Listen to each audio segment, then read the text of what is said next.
Hello and welcome back to the Music 101 interview podcast with me, Charlotte Ryan. Jordan Rakei has not lived in New Zealand since he was 4 years old, but on his new album, you can definitely hear the New Zealand music influence. Since moving to London 10 years ago, Jordan Rakei has had huge success, an iconic Tiny Desk concert, a Grammy nomination, collaborations with Tom Minch and Bonobo, and he's really sort of fallen into that great London jazz scene. But his music is not traditional jazz. Think sort of soul jazz, alternative R&B, trip hop. I've watched him from afar and appreciated his music for many years. I was so looking forward to talking to him, but looking from afar, it seems that Jordan has an incredibly intense work ethic, which in this interview he admits it is hard to balance with his mental health. We talk about The Loop, his new album. He celebrates being a father and explains to me that he wanted to make an album that would sound epic and incredible in the Royal Albert Hall in London. I feel like it's the most proud I've been of a record. So I just can't wait for people to hear this sort of whole thing. And yeah, I'm just excited to get it out there. Before I talk to you about the new album, which I'm very excited for people to hear too, tell me, you were Hamilton born, but then you moved to Brisbane when you were just 4 years old. Do you still call yourself a New Zealander? I do actually. It's funny, I think, and that solidified over my childhood just purely through rugby, you know, being in Australia and for them trying to convert you into being in Australia, and your parents on your shoulder saying, you know, you're an All Blacks fan for life. So I'm basically, I still tell people now whenever I go any part of the world that I'm a Kiwi. It's complicated because I'm a Kiwi that grew up in Australia that lives in London. It's like a full sentence I have to say now, but yeah, still a Kiwi at heart. It's weirdly like a place that I felt so connected to personally, but in a weird way disconnected from professionally, because I didn't really foster my upbringing there. So I'm trying to like constantly go back and try and integrate myself into that scene. It's crazy because I feel like your music it's definitely got a New Zealand touch, or it's got a sound of the music people make here too. Yeah, I mean, in the noughties when I was a teenager, you know, my dad was playing like Salmonella Dub, Fat Freddy's, Shay Fu, Catch a Fire, even like Electric Wire Hustle a bit later on. But yes, like New Zealand music is a big foundation of my sound, you know, and in a way New Zealand music has been influenced by like reggae music, and so like reggae foundations are so like intrinsic in my like musical makeup. On a mathematical level? Yeah, like a frequency rhythmic level. I think there's something about simplistic drum grooves with like heavy bass lines that my music's sort of gone different directions over the years, but there's always been that anchor in the sound, and I think that comes from, you know, the music my mum and dad played, which is from back home, but also, yeah, lots of groove-based music as well. Congratulations on The Loop. It's your 5th album, and this time you're releasing it through Decca. I always thought it was cool that you were releasing music through Ninja Tune, but Decca's even bigger. Is that quite a big deal to you?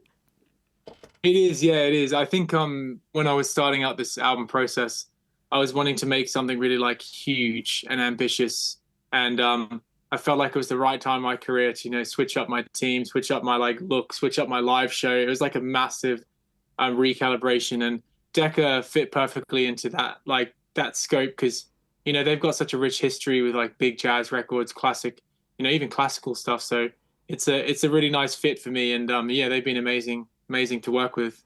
Did you start the creation of this album with performing in the Royal Albert Hall in mind? Was that part of the motivation too for this album? It was, yeah. It's funny because I was told before I made this album, they were like, Jordan, your next show is going to be at Royal Albert Hall. And I was just sort of worried. I was like, okay, I have to make music now that can fill that space. So that was part of the, you know, influence in the whole scope of the album, was really like a densely ambitious, huge, you know, euphoric sort of sound was what I felt like I needed to fill the space. And yeah, every time I was in the studio making choices, I kept being like, will this sound good at Royal Albert Hall?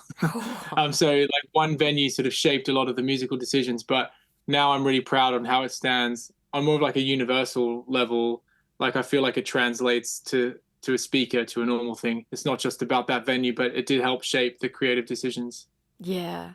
This album to me feels like an album of growth. And, lots of things have changed for you in the last wee while, including becoming a father. But what's the album for you, theme-wise, thematically? The theme is about parenthood, actually. And after becoming a father, I reflected a lot on my own parents and the way I was raised, and even their parents, and the cycle of life is sort of the concept I was kept coming back to, of just we're all in this floating rock revolving around the sun, and we just go through these motions. When we have kids, and they'll have kids, and it's sort of surrendering to those moments and reflecting on how it's had an impact on me. And that's what the story is, really. It's just a story of parenthood. And where does the loop come from?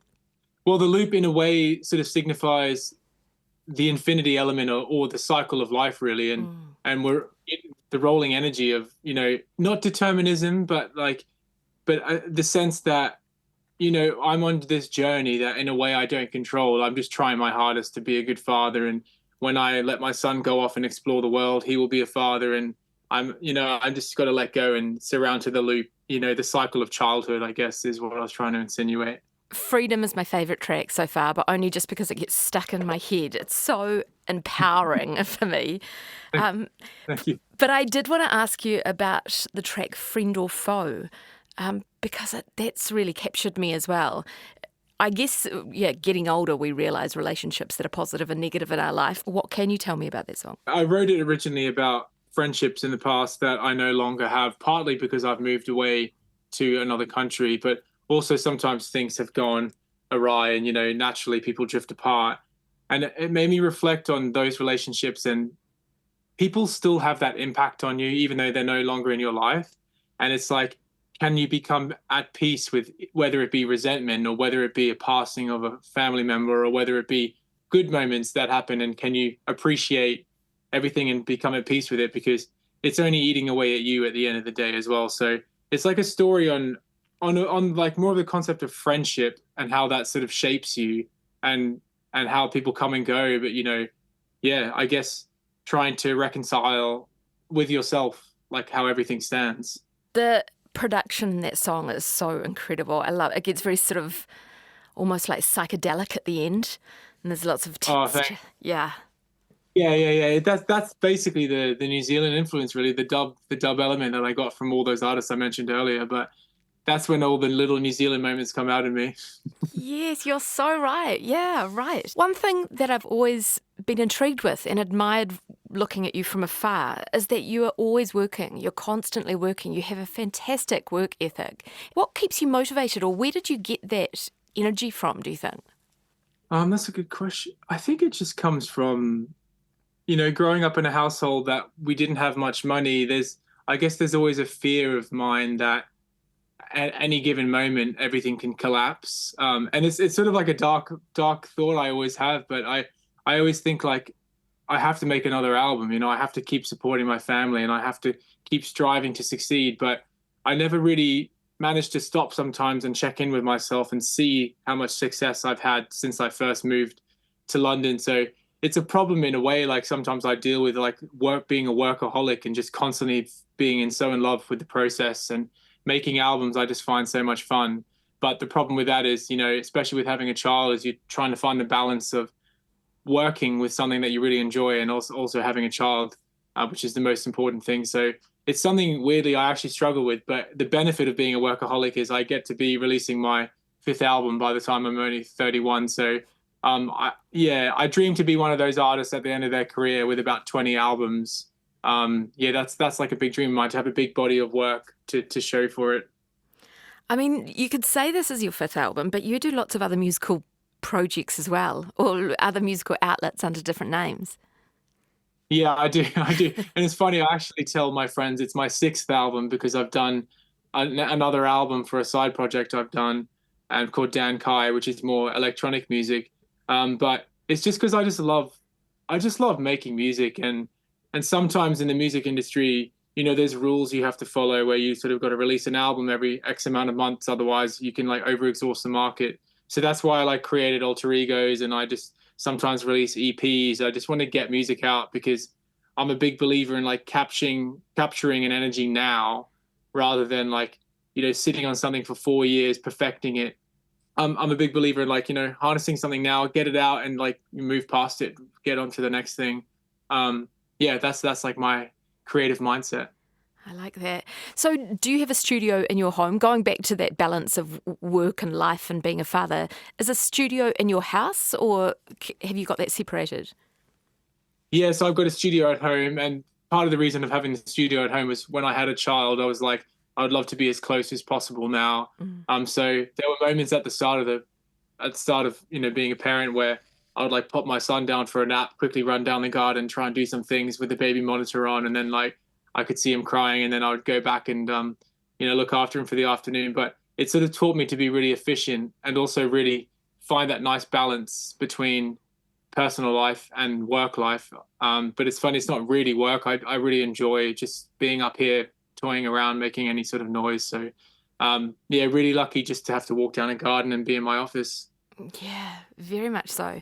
Just before, when you mentioned that your dream is doing 20 albums, I also was intrigued. I read this thing about you talking about the concern of selling out. Are you concerned about selling out, or are you concerned about, because you just said, where you want to ride with the wave, be there on the point when it's vibing? Yeah, so I was really actually inspired by Bill Withers' documentary where he talked about this concept of selling out being like frowned upon in the music industry because for some reason people don't want you to succeed. People want you to be cool and left, abstract and create experimental music. But he said in this documentary, which really inspired me, he was like, it's our job to tell stories that reach the most widest audience we can, and to sell out, to succeed is actually success. To reach more people is actually success. That's not selling out. And that really inspired me to, in a way, like embrace my choices a bit more, because in the past sometimes I've made choices that suited other people to in terms of like musical choices, trying to do something a bit experimental to try and be cool, or all these sorts of things. But now I just thought at the end of the day I want to be singing to people, and I want to grow my audience so that I can perform a live show that allows me a budget to bring a horn section and string players and percussionists, and so in a way, like I see it completely differently now after that Bill Withers documentary, where I think selling out is the wrong way of looking at it. It's more like striving for success and growth. It's a fine line to balance, of course, as a musician, but I'm hopefully on the right side of it now. I love that you say that. Sometimes on the radio, I play quite familiar songs. Lots of new music, but lots of familiar songs. And sometimes I worry that people will be like, oh my God, she's playing David Bowie or, something commercial. But I'm like, nah, there's a reason why this song is so big. And it's because it's a great song. Yeah, exactly. And I had that a lot listening back to some of my idols when I was making this album. I sort of found myself sometimes thinking experimental music was so amazing, and then I would listen to my favorite songs, like Isn't She Lovely by Stevie Wonder, and it's such a beautiful, simple story and song. And I thought actually all the best songs are simple, and all of the best songs of all time have like really great stories and great production, but they're not trying to overcomplicate anything or try and be avant-garde. They just make good music. So that's why it's sort of pushed me in this direction now. Oh, good on you. And speaking of idols, I hear Sir Elton John is a fan. Yeah, he is. Yeah, it's pretty surreal. We had a chat a few years ago, and he was telling me, even like talking about some of my musical choices, which was so just surreal. Him telling me he loved the chords in the chorus of one of my songs, and yeah, it's amazing to have someone like him have even heard me. Once this album's released, or over the next couple of weeks, I hope you can sit back and pinch yourself and appreciate where you've come and the brilliant album. Congratulations. Thank you so much. I think I will. I constantly try and remind myself to do that, but it's the nature of releasing an album. There's always stress and worry about what people will think of it, but I think I'm really proud and really grateful to have a chat with you today about it all. And yeah, just super excited about the future. And that's another Music 101 interview podcast with Jordan Rakei. Go and listen to his album, The Loop. It's fantastic. I also love the tracks and remixes that he's done with Tom Minch and Bonobo. And thanks for listening. If you do love hearing musicians speak about their lives, make sure you follow and share the Music 101 interview podcast, and then we can bring you more. Until next time, take care.